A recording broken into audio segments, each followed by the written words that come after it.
Estamos de volta com o programa Ação Nacional e eu converso hoje aqui com o professor Carlos Alfredo Joly, ele é coordenador da Plataforma Brasileira de Biodiversidade e Serviços Ecossistêmicos. Nós estamos falando sobre mudanças climáticas. Professor, para a gente continuar a nossa conversa, eu queria chamar um outro VT aqui. Olha, 9 em cada 10 pessoas no mundo respiram ar poluído. Vamos acompanhar? A Organização Mundial da Saúde anuncia que 93% das crianças do mundo com menos de 15 anos estão respirando ar poluído. Segundo Maria Neira, a poluição do ar tem consequências terríveis para o crescimento e o bem-estar da criança. Sabemos que as crianças terão problemas com o desenvolvimento neural e cognitivo. Isso é extremamente importante. O mesmo para seus pulmões. Se você for exposto enquanto criança, pré-natal ou pós-natal, seus pulmões estarão em risco e seu desenvolvimento estará sofrendo. O diretor-geral da Organização Mundial de Saúde também pediu que sejam tomadas medidas em nível global para produzir um mundo livre da poluição do ar. Ele observou que 9 em cada 10 pessoas respiram a poluição do ar das emissões de trânsito, indústria, agricultura e incineração de lixo. Ele também disse que cerca de 3 bilhões de pessoas ainda estão usando fogões e combustíveis com fumaça e poluentes dentro de suas casas para cozinhar e se aquecer. A poluição do ar mata 7 milhões de pessoas a cada ano. Nossas últimas estimativas são de que até 1/3 das mortes por ataque cardíaco, acidente vascular cerebral, câncer de pulmão e doenças respiratórias crônicas são devidas à poluição do ar. A OMS e instituições associadas realizaram a primeira conferência global sobre poluição do ar e saúde em Genebra. Eles esperam que isso ajude a conquistar mais apoio global e compromisso com a proteção do meio ambiente. O Papa Francisco insistiu persistentemente em mais ação e cooperação a serem tomadas para proteger o meio ambiente. É algo que ele expressou fortemente em sua encíclica de 2015, Laudato Si. Em seu encontro com especialistas em mudanças climáticas em julho passado, o Papa pediu que sejam tomadas medidas urgentes para deixar o planeta em melhores condições para as futuras gerações. Há um perigo real de que deixaremos para as gerações futuras apenas escombros, desertos e recusas. Portanto, expresso minha esperança de que a preocupação com o estado de nosso lar comum se traduza em esforços sistemáticos e concertados, voltados para uma ecologia integral, pois os efeitos do atual desequilíbrio só podem ser reduzidos por nossa ação decisiva aqui e agora. Em dezembro, líderes mundiais se reunirão novamente para a próxima Cúpula do Clima, a COP24, em Katowice, na Polônia.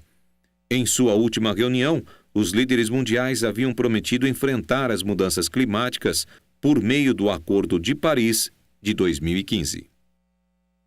Bom, portanto, tem mais um VT que realmente relata uma catástrofe iminente no mundo. 9 em cada 10 pessoas no mundo respiram ar poluído. Isso é um dado enorme.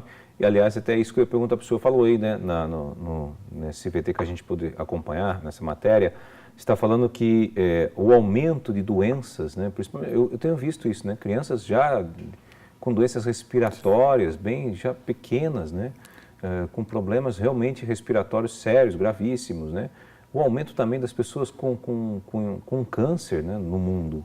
Isso se dá à poluição, de uma certa forma? Com certeza, em relação às doenças respiratórias, a gente pode fazer uma relação direta com o aumento da incidência de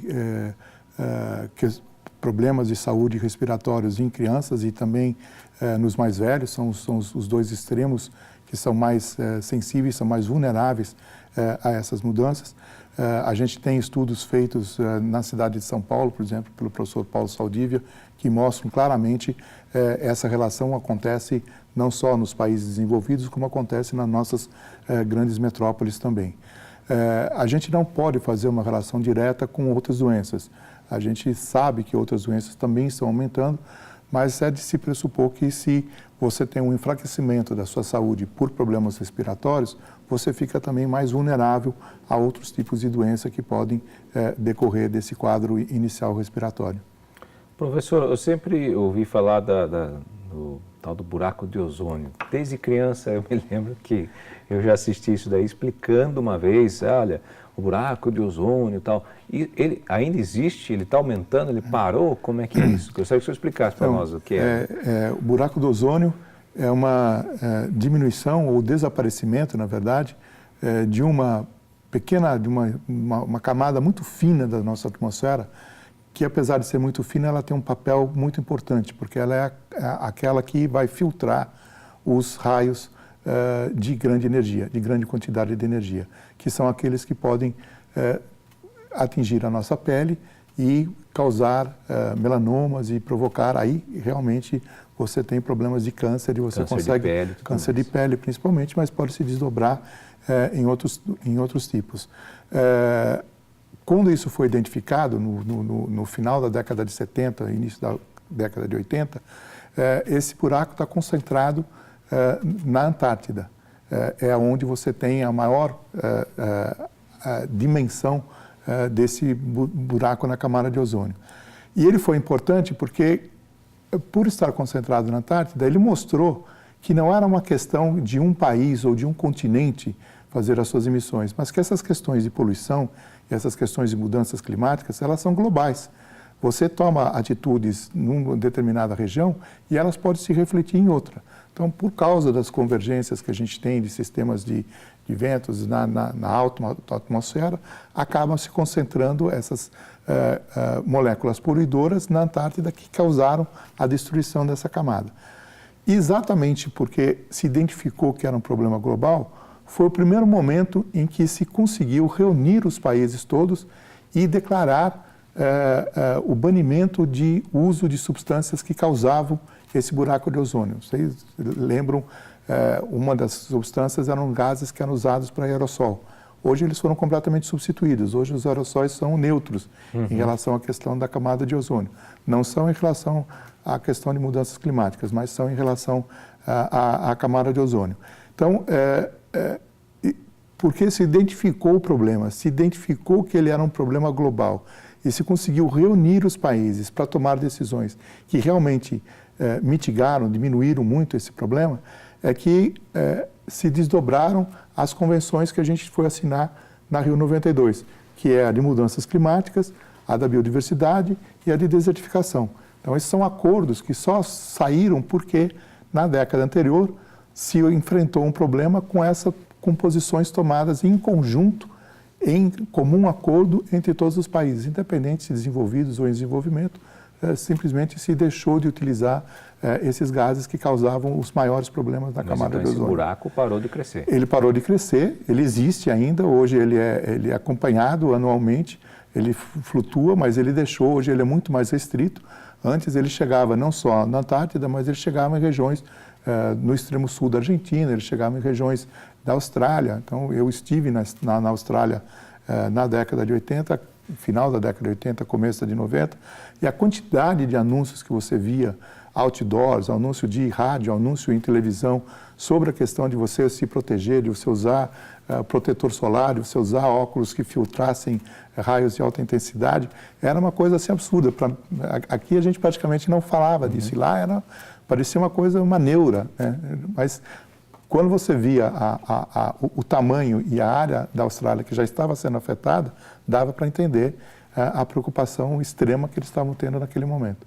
E que hoje, né, essa preocupação passou para todos nós. Todos nós sabemos o horário que podemos tomar sol, que devemos usar protetor, que devemos usar roupas que sejam, principalmente quando estamos na praia, estamos expostos a uma radiação um pouco mais intensa. É isso daí que causa o degelo? Que a gente andou até acompanhando uns tempos atrás e falando muito da Antártica. O degelo é causado pelo aquecimento global, né? Então a gente tem as regiões mais frias do planeta, seja no Polo Norte, a região do Ártico ou a região da Antártida no extremo sul, elas são as regiões que mais aqueceram, também por causa dessa distribuição que a gente tem de efeitos que são produzidos numa região e que têm consequências em outras regiões. Então, elas aqueceram mais. E com isso, a gente está tendo um derretimento desse gelo numa velocidade muito maior do que as estimativas indicavam há 5 anos atrás. O processo se acelerou muito.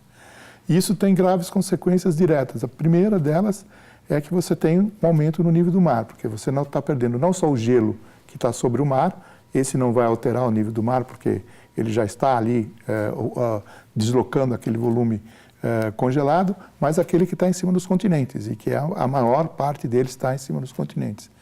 E a segunda consequência é que você jogando essa quantidade de água doce, você vai mudar, você está gradativamente mudando a salinidade do mar. E a gente não sabe quais são os impactos que isso pode ter a médio e longo termo em relação aos organismos marinhos, que dependem das condições atuais e que estão perdendo essas condições rapidamente. Interessante. O que é o efeito estufa, para ser bem prático?